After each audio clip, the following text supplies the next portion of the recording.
Lawmakers in Olympia are taking action, highlighting new legislation aimed at reducing domestic violence and also supporting survivors in the state. Yeah, so our Dan Griffin joining us live from outside the State House this morning. And Dan, there's the wide array of bills here that could make a big difference to so many people. Dan, good morning. Good morning to you. Yes. So according to state lawmakers, these sexual assault programs, child advocacy centers are seeing double-digit increases when it comes to demand for people needing help. But they say federal funding is likely to see cuts by summer, so they're trying to take action now during this session. So there's a big focus on taking action, helping survivors, preventing domestic violence incidents from escalating into homicides. There are 10 bills that are going to be discussed, so I'm going to focus on several this hour. One of the first bills being considered this session is House Bill 1715. It concerns providing protections for people who have been victims of domestic violence or other violence involving family members or intimate partners.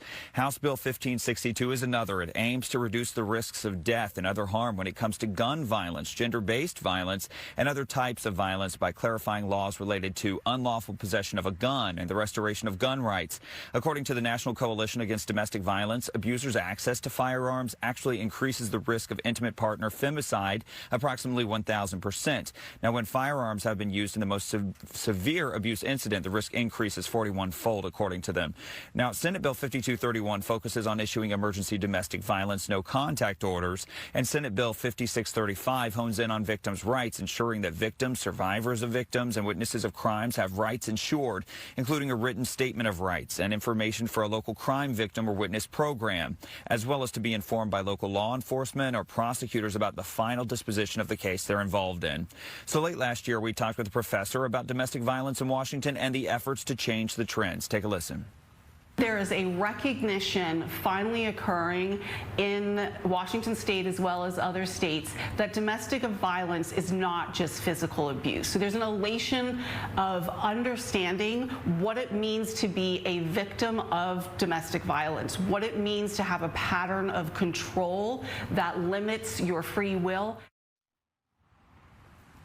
All right, so these lawmakers are actually going to be joined by other community members, other officials, including the King County Prosecuting Attorney's Office. That's going to be a little bit later this morning, about 10 this morning in the Senate Rules Room.